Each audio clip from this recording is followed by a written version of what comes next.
Sadak, Sadhika, Sadhana. Peut-être as-tu déjà entendu l'un de ces trois mots, et si ce n'est pas le cas, tu dois te demander ce que ça signifie. Eh bien, c'est justement ce que nous allons voir dans cette vidéo.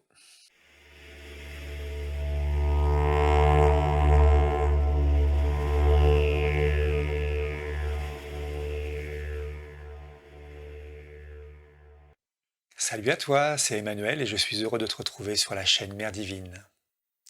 Alors aujourd'hui, nous allons parler de Sadaka, Sadhika et Sadhana.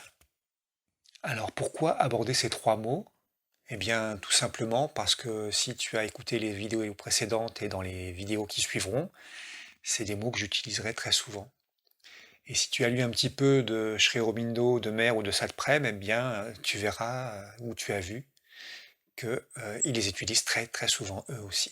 Donc il m'a paru judicieux d'en parler maintenant.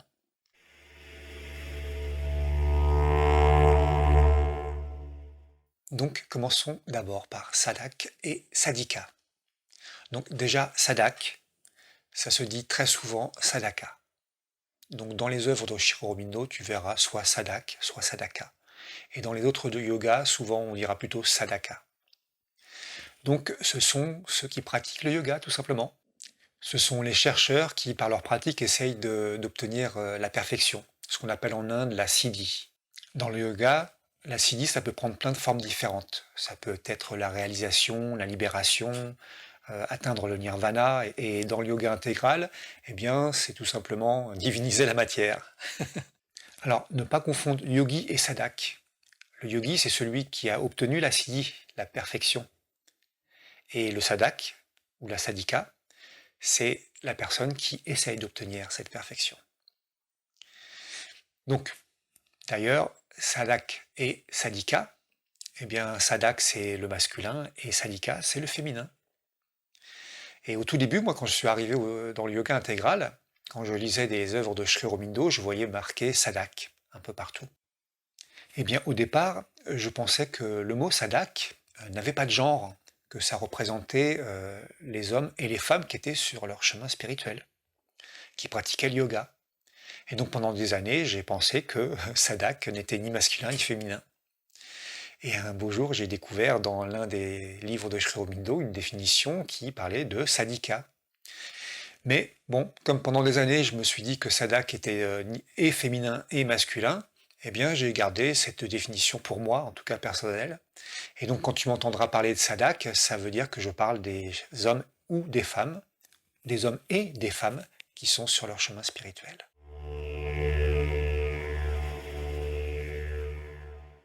Passons à présent à la sadhana.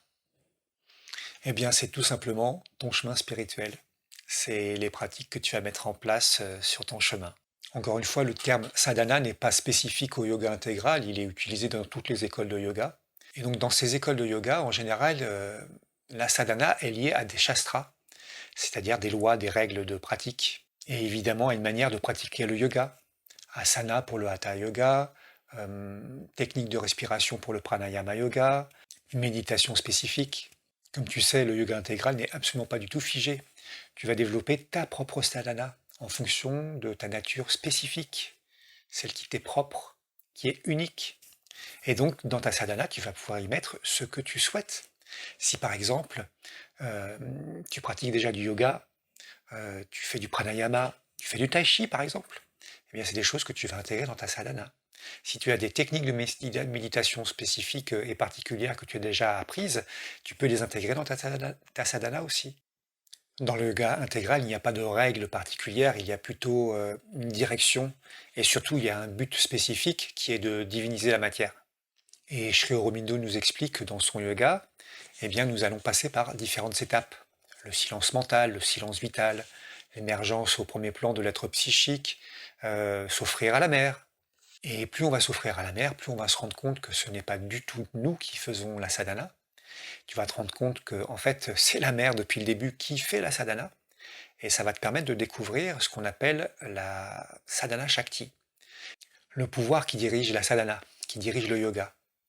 Et dans le yoga intégral, justement, cette shakti, cette sadhana shakti, eh bien, c'est la mère divine. Voilà, sadak, sadhika, sadhana. Trois petits mots qui vont te suivre tout au long de ton chemin du yoga intégral, je pense même toute ta vie, parce que tu les liras très souvent dans les œuvres de Sri Aurobindo. Tu m'entendras très souvent en utiliser au moins l'un d'eux, sadhana. Et donc, si tu as bien suivi, tu as compris que si tu es un homme, tu es un sadak. Si tu es une femme, tu es une sadhika. Et tu pratiques une sadhana. Je te dis à très bientôt.